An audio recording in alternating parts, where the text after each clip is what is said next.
bring you a little message called Always on My Mind. Now, this was a real popular song many years ago. This don't have anything to do with that. Okay? But I came across this idea in the question of, do I really love the Lord? We had a great time at the beach last Sunday night. We had a little Bible study, and they went around and testified, and some of them got washed out real good, got them a new start in life, and I got to testify a little bit, and one of the things was the fact that I have trouble telling the Lord that I love Him. We all know what happened with Peter, right? Peter really believed he loved the Lord, and then he denied the Lord 3 times. And that's a story we're all familiar with. But if you actually get to thinking about that, what that means to tell the Lord such a thing as that. And so I started looking into what it meant. And I came up with another question. Because I realized that the Lord is not on my mind all the time. How can I be conscious of the presence of the Lord in my life at all times? You know, all the trouble that I've ever gotten into, the sin that I've committed, was because the Lord was not present in my mind at the time. If he had been, that's what the Bible calls presumptuous sin. But in most cases, that's just hard-headed, stubborn, self-willed sin. But in most cases, every mess I ever got into was because the Lord I wasn't conscious of his presence in that moment.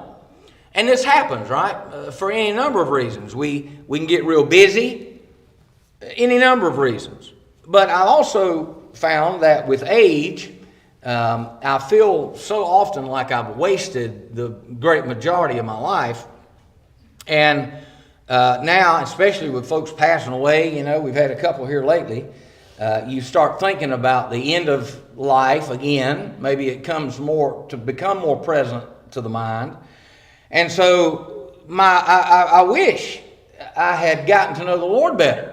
By the time I reached this age, I've been here a long time.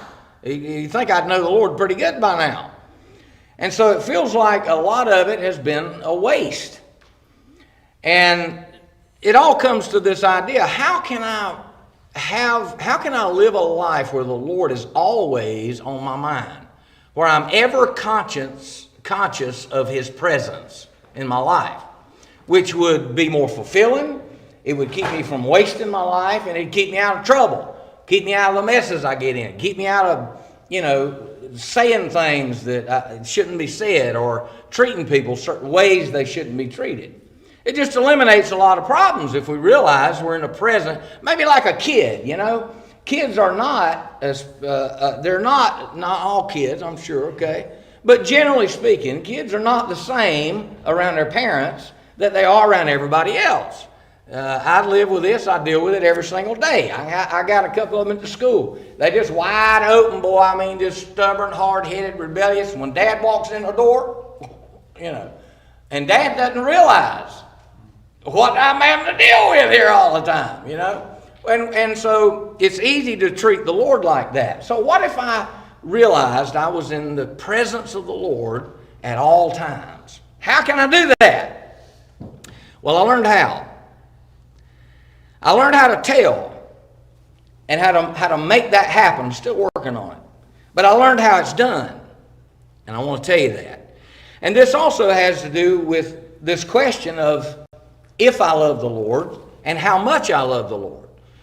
So saying that I love the Lord, I know what that is. And y'all know what love is. But, is that really, how much do I love the Lord? And how true is that statement?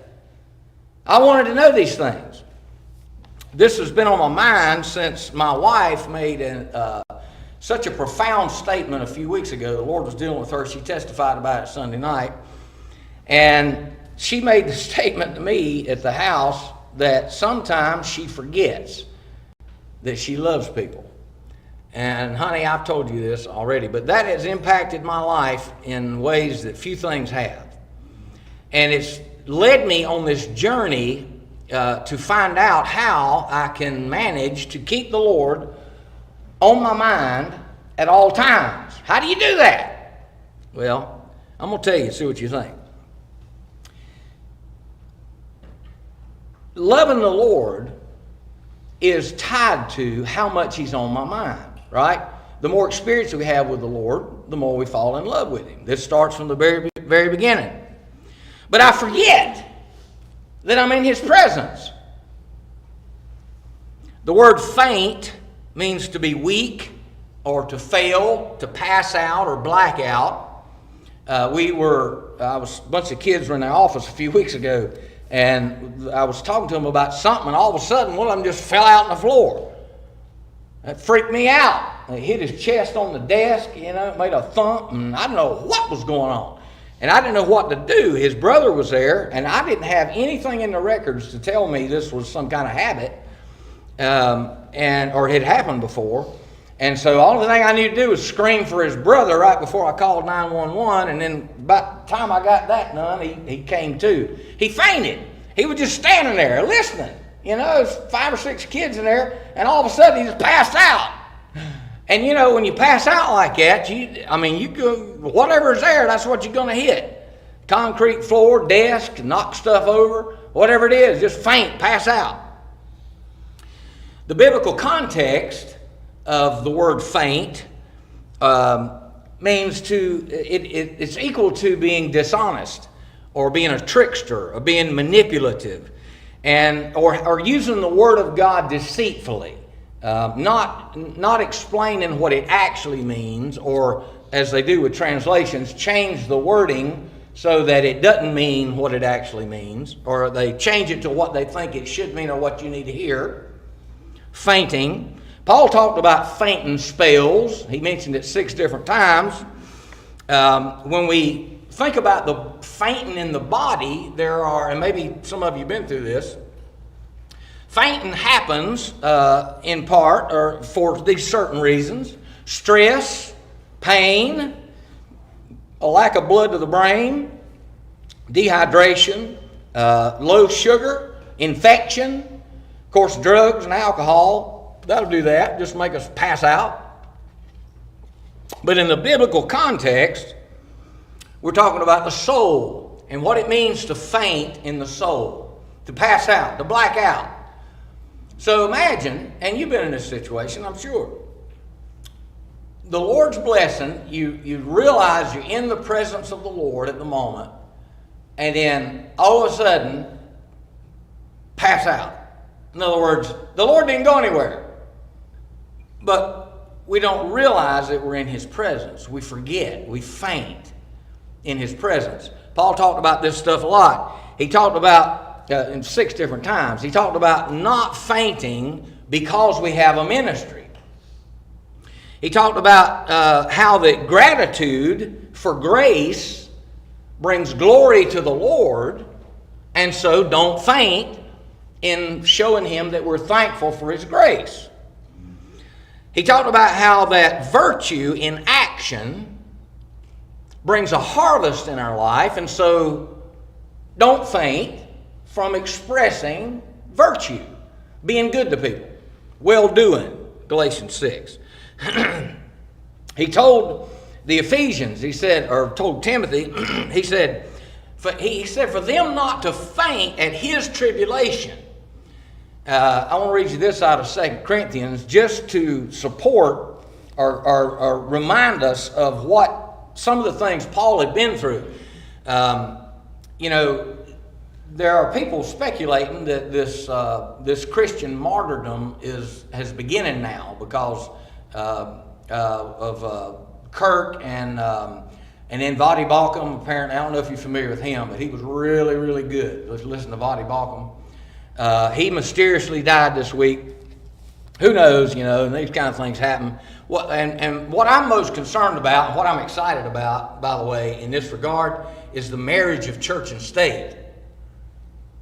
Now let's pay close attention to that. We have a marriage of church and state happening now, okay, because of Kirk and the MAGA movement. So I'm very excited to see what's going to happen with that, okay? But these people saw Paul suffering through tribulation, and he said, when you see my tribulation, don't faint, okay? Don't pass out, don't black out. Here's some of the stuff Paul went through. 2 Corinthians 11:24. He said, of the Jews, 5 times received I 40 stripes, save one. That's 39 stripes. He said, thrice was I beaten with rods. Once I was stoned. Thrice I suffered shipwreck. A night and a day have I been in the deep.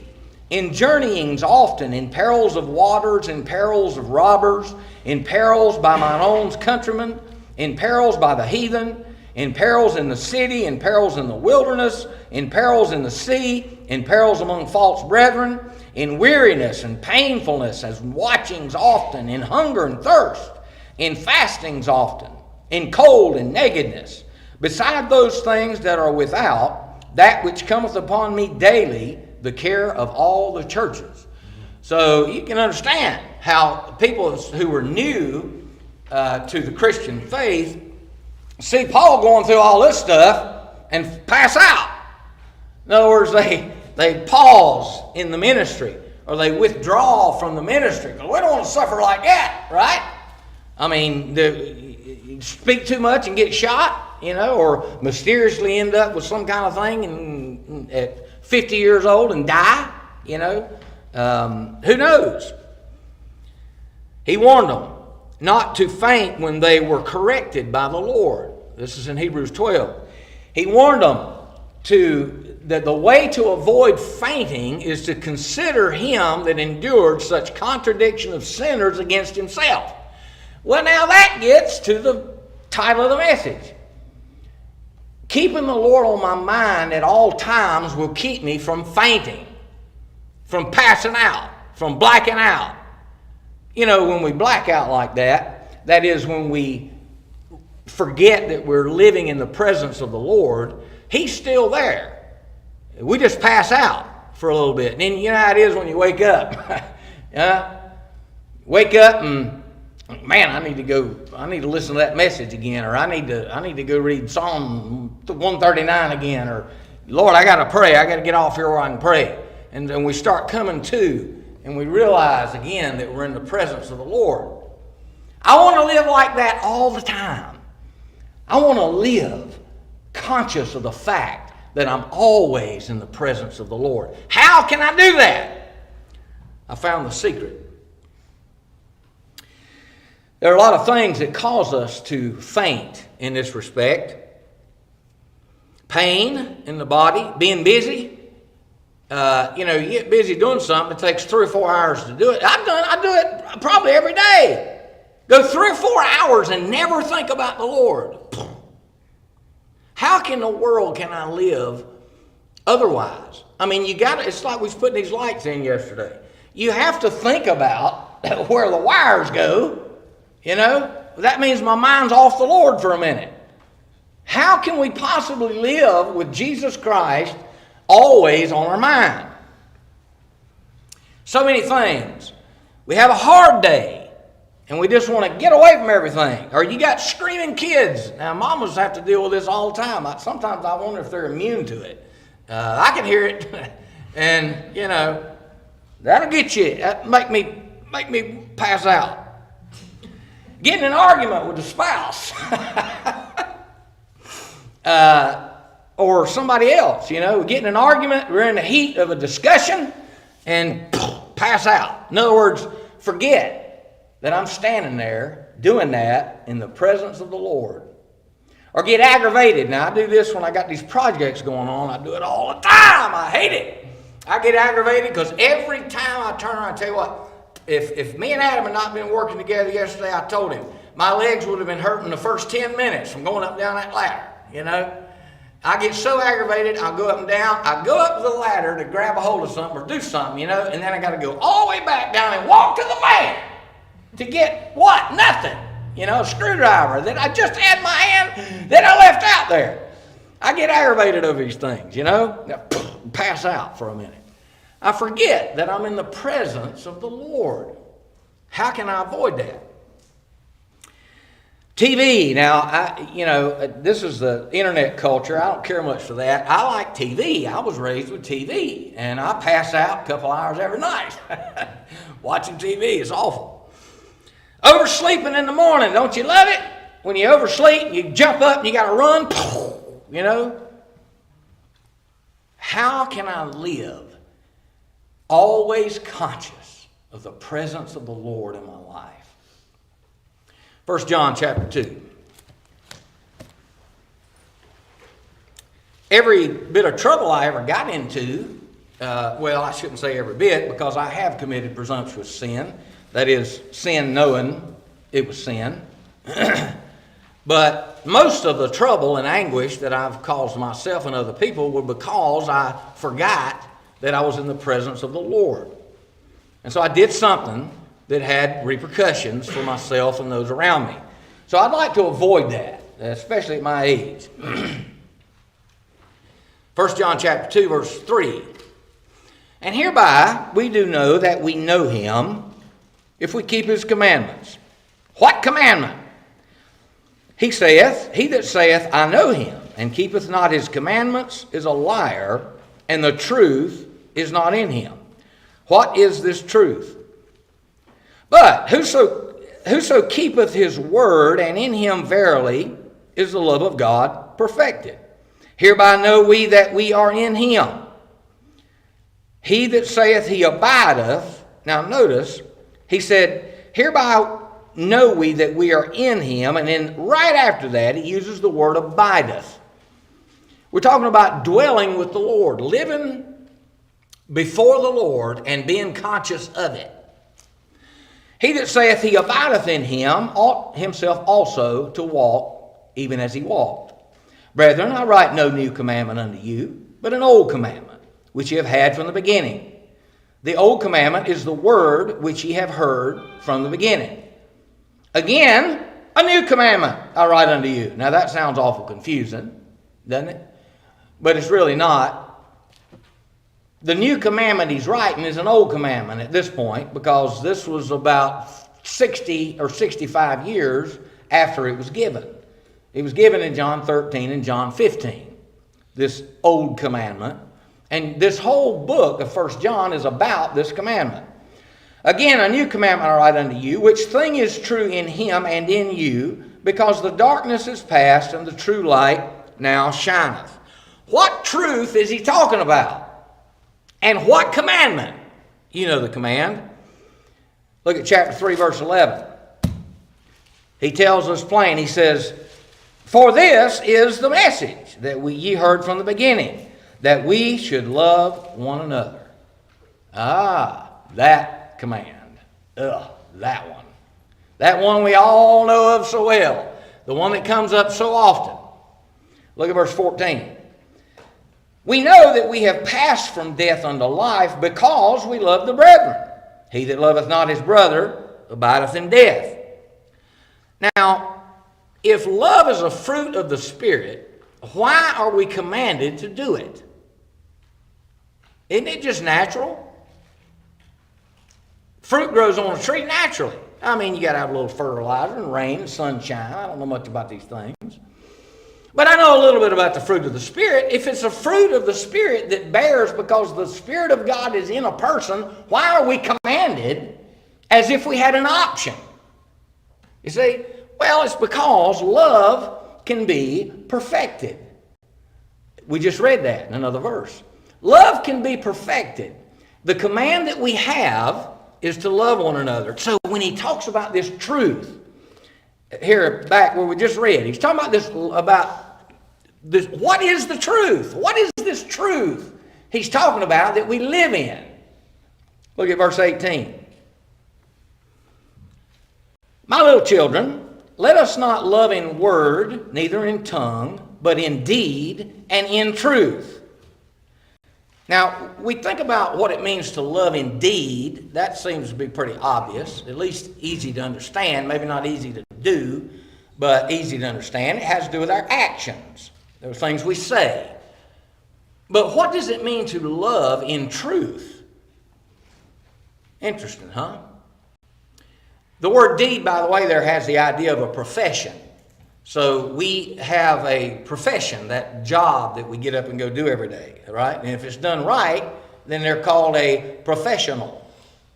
And that definition is in that word deed, and it means to love as an occupation, to consider it to be a job that we do every day.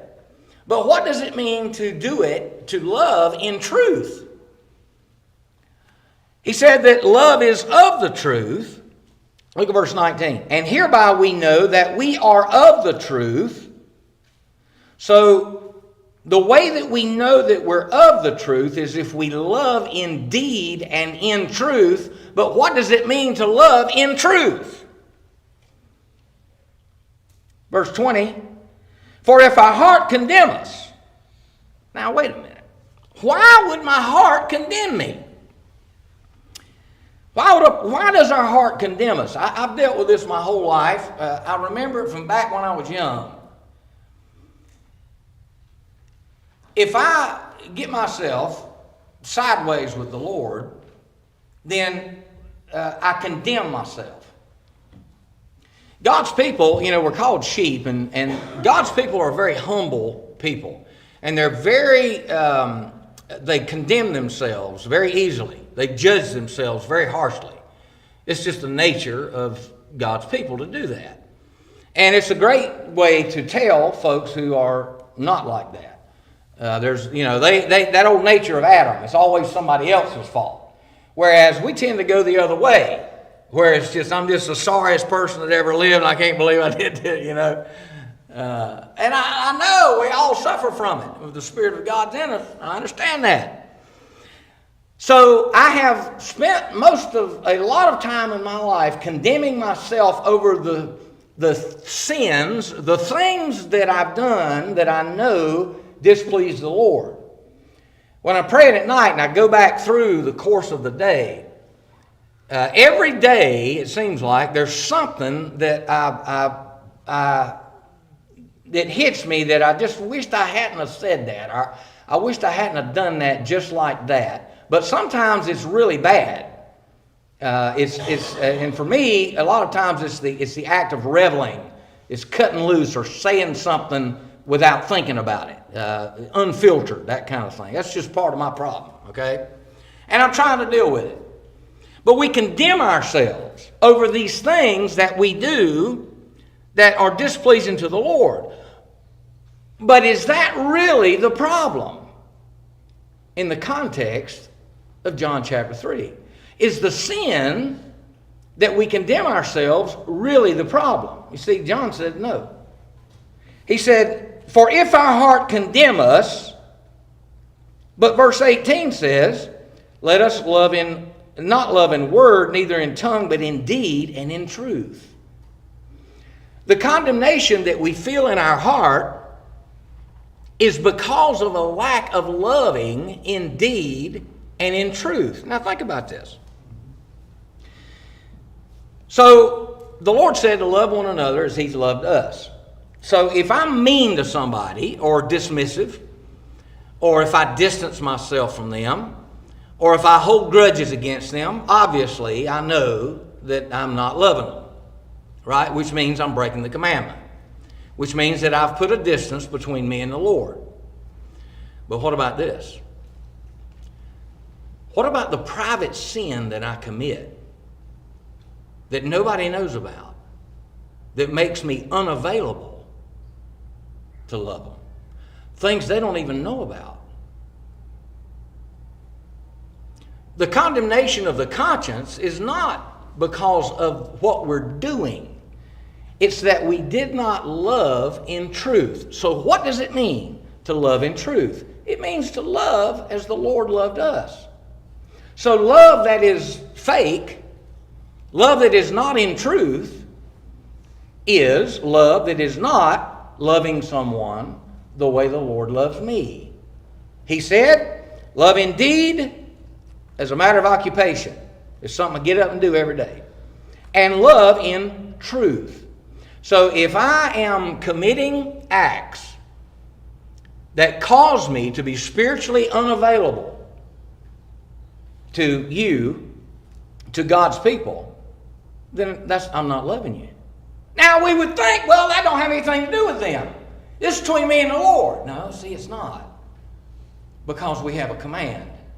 But love is a fruit of the Spirit. Well, yeah, we all love one another. Of course we do. But love is to be perfected. How is it perfected? It's perfected by paying attention to our relationship with the Lord. But I have trouble doing that. I forget, I faint, I pass out. I forget I'm in the presence of the Lord. So then, if I get myself in some kind of mess or commit some kind of sin nobody knows about, cuss cuss somebody out, well, because I left a tool in the van or whatever. That kind of stuff bothers me. But see, that's not really the problem. The problem is I wasn't considering my brother when I did that. And so now I'm in his presence and I'm warped up. You know how it is? I know preachers go through this.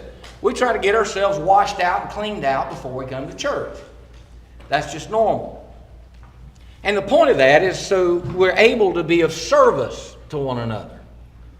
And so if I forget that I'm in the presence of the Lord, I'm going to do things that will make me spiritually unavailable. So what if I just always realize I was in the presence of the Lord? And how can I do that? Well, listen, it's real simple. It's real simple. The reason I forget I'm in the presence of the Lord is because I can't see Him, but I can see you. I can see you. Listen to this. Well, let me finish this. I got another point. I was about to jump the point. You see, the love that we have for the Lord, do I love the Lord, and if so, how much? The answer to that question is how I love His people. Do I love the Lord? Well, do I love His people? And then the question is, well, do I love His people? Well, do I love the Lord? Because they go hand in hand. I'm going to read that in a second. Verse 21, Beloved, if our heart condemn us not, we'll go back to 20. If our heart condemn us, God is greater than our heart and knoweth all things. Now, this is a little bit of a side note, but this is beautiful. You know what that means? You know what it means. It means if I judge myself too hard for not loving God's people enough, the Lord knows how much I actually love them. Because God's people are inherently too hard on themselves. The Lord knows, and He'll get us straightened out. He'll prove to us if we really love them or not, and if we really love Him or not. Beloved, if our heart condemn us not, now why would our heart not condemn us? It can't be tied to how much sin I commit unless it's tied to how much I love God's people. Because when I sin, when I step off by myself and commit sin that nobody knows about, I'm betraying my brother, even though he don't know about it, because I'm unavailable to him. I got to get myself straightened out in order to be available to Him. That means I need to be conscious of the Lord at all times. Well, how do I do that? It's really very simple. Be conscious of His people. See, that way, if we're changing lights and I got the brothers around and I'm conscious of them, I'm conscious of Him. How can I keep the Lord on my mind at all times? It's by being conscious of His people. I'm going to read that to you in just a second. Where did we get to? 21. Beloved, if our heart condemn us not, then we have confidence toward God. You know how that is when you step off and get sideways. We lose confidence in the Lord. We don't want to ask Him for nothing.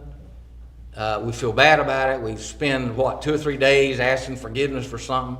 We get it where we can't pray over people because we're praying over this thing we did or whatever. We lose our confidence toward the Lord. So how do I gain that back? Well, we're asking forgiveness, and He's going to forgive it. But the way we gain it back is by loving in deed and in truth, because that's how we lost it. We lost it by not considering that loving His people is my job. That's why I'm here. He said, you'll know. He told the disciples, He said, they'll know that you belong to me because you love one another. That means the rest of the world is not like that. They don't have it in them. Love is a fruit of the Spirit. It's something that comes because a person's born again. But love is to be perfected. Otherwise, why do we have a command to do it? And so how do we perfect it? We perfect it in our relationships, in our consciousness, in the presence of one another. Our consciousness toward each other. That gives us consciousness toward the Lord. Otherwise, you know what happens? I pass out. You ever been around somebody like that, especially if you're fussing or arguing or real tired, just had a busy day? And there we are in the presence of God's people, in the presence of God himself, and pass out. In other words, go on autopilot. Don't think about what's being said and how it'll affect them, or what we're doing and how it'll affect them. Listen, and I'm more guilty than anybody, that's a betrayal of the commandment. It's serious, because then my heart condemns me. So let's say I cuss somebody out, and I'm condemning myself because I cussed them out. That wasn't the problem. Cussing them out wasn't the problem. The problem was I didn't love them in deed and in truth. If I'd have been doing that, see, then whatever else it was wouldn't have happened. So I betray my family because I don't consider them. And here I am thinking now for 2 weeks, how am I going to... I've got to figure out how I can always be conscious of the presence of the Lord in my life. How can I do that? I mean, I've got stuff to do. How do you do that driving down the road? You know, you got to pay a little attention to something else. The way I'm conscious of the Lord's presence in my life is by being conscious of his people and the effect. You ever been through this? I have. Where I suffered so deeply that I didn't even want anybody to know I was in the world. I went through this a couple times in my life. I wish I could just, nobody even had to look at me. And I hate y'all got to do that at all times. But I didn't even want to, I wish I just could have no effect whatsoever on the world. Well, that's a disservice too. The idea, in fact, the scripture is to love indeed. I get up in the morning and my job is to love the Lord's people. That's the job. That's my occupation. And if I get good at it, I can call it a profession. I would never do that. Because saved people wouldn't do that. But you know what I mean. That's what John said. Love in deed and in truth. So love that is not loving God's people the way he loves us is love that is a lie. It's fake. It's not real. People fall in love for all kinds of different reasons, right? Or what they call love. All kinds of different things. Lust is the main reason. Or they're emotional over somebody, or they have an attraction towards somebody. Or maybe it's just out of habit after years and years and years of being around somebody. But see, that's not what love is. That is loving in a lie. And it's a betrayal of God's people. To love in truth means to love them the way he loves me. This is what John's talking about. I can do that by keeping my mind on his people, but I can also do that by keeping my mind on him. And so between those two things, we can keep our mind on the Lord a whole lot. This is chapter 5. I've got 2 more verses. We'll be done. Do I love the Lord? Do I love his people? Now, it's easy to say yes, but we all know what happened to Peter. You know, he said he loved the Lord, then he denied him 3 times, and then the Lord came back after his resurrection and asked him if he loved him, and he said, well, Lord, you know, I like you a whole lot. And Lord, you know I'd do anything for you. Peter was scared to say he loved the Lord. Why? Because he learned that he didn't. Or at least ways he didn't love him as much as he thought he did. And Peter was there that night, right after the Last Supper when the Lord gave the command. He knew what it was. The Lord gave it twice before he went to the garden. Chapter 5, verse 1. Whosoever believeth that Jesus is the Christ is born of God. Every one that loveth him that begat loveth him also that is begotten of him. By this we know that we love the children of God, when we love God and keep his commandments. That's a beautiful thing to say. You know what he just said? He said, we know we love the children of God when we love God, and we know we love God when we love his children. That's what the commandment was. We know we love the children of God when we love God, and we know we love God when we love his children. So what's the gauge? I'm praying, and the Lord just overwhelms me, and I just want to scream it out.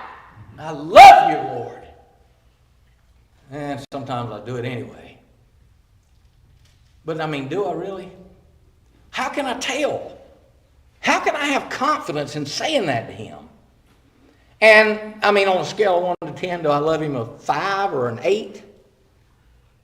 Well, the answer to that and the gauge for that is, how do I love his people?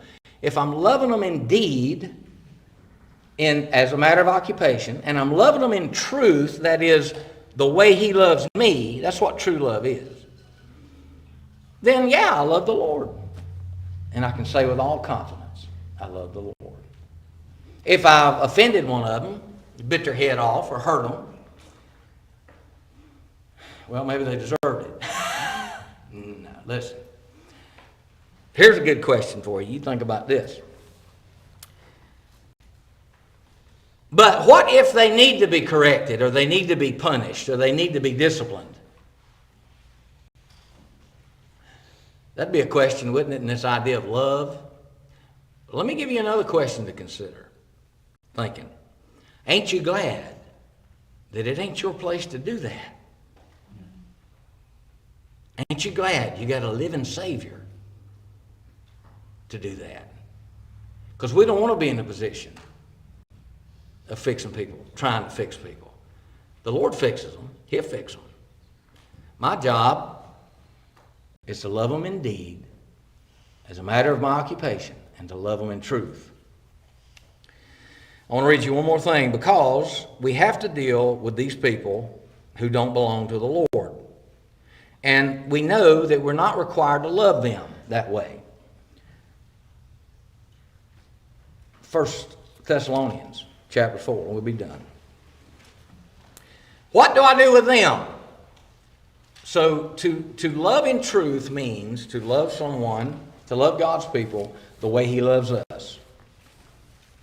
This is the pivotal point. This is the gauge that teaches me how much I love the Lord. Really, how much do I love the Lord? Well, how much do I love his people? These people that I can see, that I talk to, that I am aware of. And even if I forget that I'm standing in his presence, I'm always around some person, most of the time.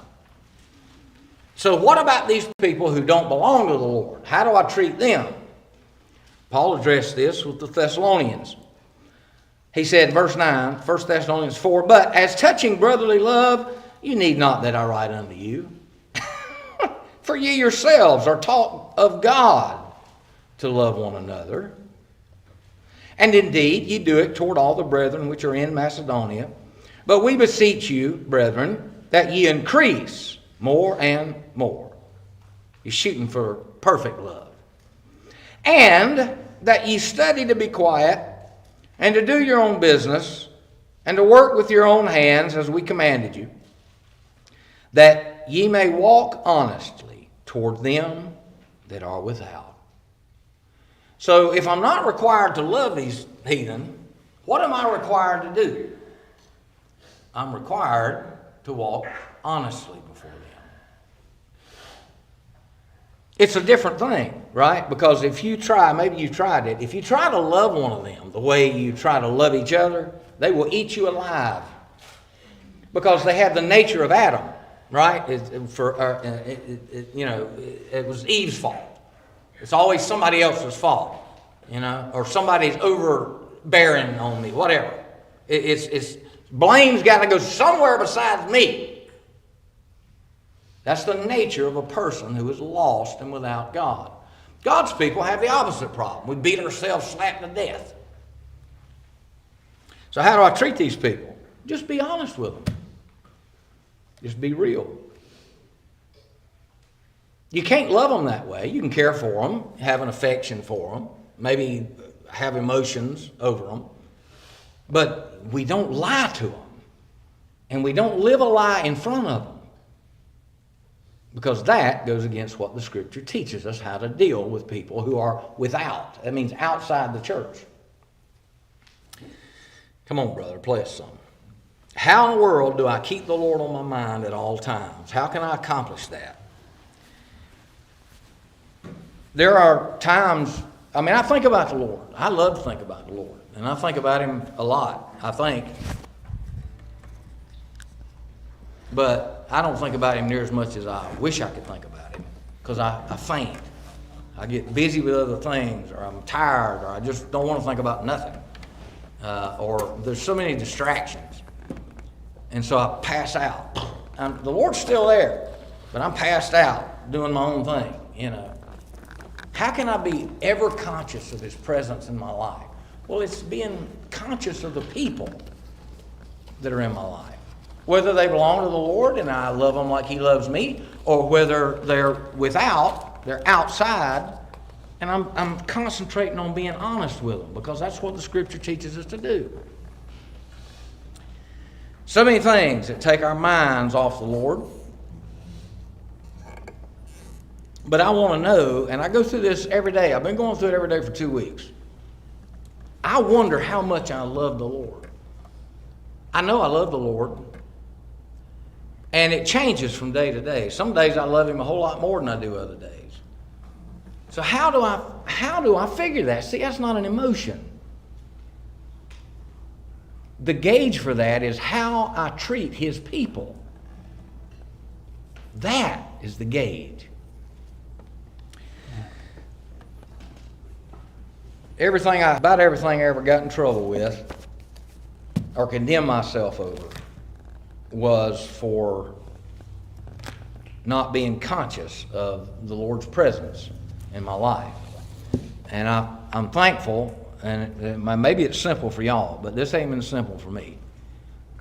At my age, and as long as I've been doing this, I finally understand how I can be conscious of the Lord a much greater part of the day. And it's by paying attention to how I treat His people. Won't you come? The harder I ran, the closer you came. And if I got what I deserve, I would not live one more day. But instead, you gave your life. Instead, you suffered and bled. I deserve the very worst. But all my life, you have loved me.